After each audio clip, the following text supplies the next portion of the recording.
이런 가운데 김용민 더불어민주당 의원 발언도 논란이 되고 있습니다. 김용민 의원 민주당 강경파 철험회 소속으로도 알려져 있는데 어떤 얘기를 했는지 들어보시죠.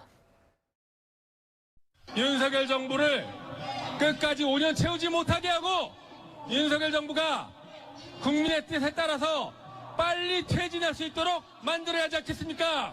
윤석열은 퇴진하라! 국민들이 바라볼 때 임계치가 확 넘어버리면은 사퇴를 하거나 탄핵 절차를 가거나 둘 중에 하나밖에 선택할 수 있는 길이 없는 상황까지 올 수도 있다. 12대 총선이 임박해지는 내년 뭐 여름 이후 가을 정도면은 그런 분위기들은 훨씬 더 가시화될 수 있지 않을까. 국민의힘 쪽에서도 총선 결과를 장담할 수 없는 상황이 된다라고 하면은 대통령 퇴진론이 그 당내에서도 나올 수 있다라고 저는 예상합니다.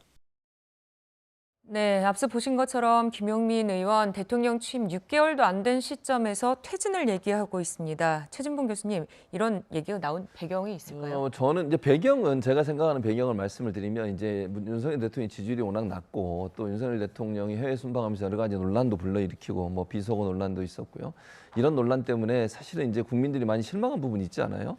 그런 부분들이 작용했을 거라고 저는 봅니다. 이제 그런 부분들이 뭐 본인 판단에 김용민 의원 판단에 아마 이제 그렇게 가지 않을까 이렇게 전망을 하는 것 같아요. 네. 저는 뭐 개인적으로 아까 뭐 지난번에 한번 말씀드린 것 같은데 공개된 저런 이제 그 집회 같은 데나 물론 집회 나오면 약간 좀 말이 세지긴 해요. 사람들이 많이 모여 있고 이러니까 또 그 집회에 나온 분들이 대부분 다 퇴진을 주장하셨던 분들이고 그래서 그런 이제 발언이 나왔는데 저는 이제 공직자, 고위 공직자로서 그런 부분은 좀 부적절하다고 이건 생각을 하고 있는 상황이고요. 예. 다만 이제 아까 인터뷰하면서 나왔을 때는 본인은 이제 전망을 얘기한 거니까 뭐 개인적으로 전망을 얘기하는 걸 뭐라 할 수는 없는 거고 분명한 것은 민주당은 현재 김용민 의원의 개인적인 발언으로 그렇게 지금 정리를 하고 있는 상황이고요. 민주당의 공식 입장은 아니다. 그렇게 정리를 했습니다. 그 네. 국민의힘 서울시 의원이 김용민 민주당 의원을 내란 선동 예비 혐의로 어제 검찰에 고발하기에 이르렀습니다.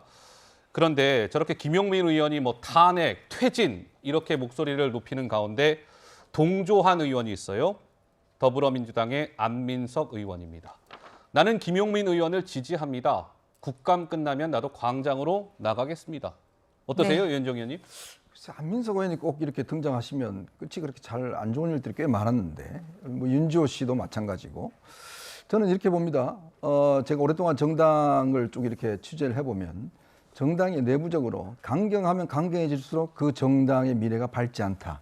이런 것들이 쭉 그동안 있어 왔어요. 제전에 황교안 대표 시절에 아마 국민의힘 그 전신을 보면 아마 느끼실 겁니다. 왜냐하면 이게 우리나라 지금 여론조사 등을 해보면요. 중도층의 범위가 굉장히 넓어졌습니다. 중도 진영이 많아졌어요. 문제는 선거 이기려면 이분들의 마음을 사는 게 어떤 정당으로서는 가장 중요한 선거 전략이겠죠.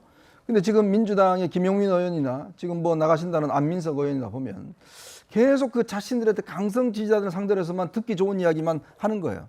탄핵 현실적으로 될 수가 있겠습니까? 200석을 어떻게 확보합니까? 못하죠. 그러니까 그러다 보면 결국은 강성 목소리만 남아있고 나머지 목소리는 다 침묵하거나 다 이제 어떤 외면한다는 거죠. 그러니까 결국은 이거는 어떤 당이 앞으로 이런 방식으로 되면 이 김용민 의원의 이런 행동이 물론 뭐 사실은 이 국회의원이 공개적인 석상에서 이런 거 하는 것도 부적절하지만 전략적으로 볼 때도 이 민주당이 중도층을 확보하는데 큰 걸림돌이 될 겁니다. 저 목소리가 많으면 많을수록 아마 예전 황교안 대표가 있을 때 야당을 한번 생각해 보시라 이런 말씀을 드립니다. 알겠습니다. 자, 김용민, 안민석 의원 얘기까지 해봤습니다.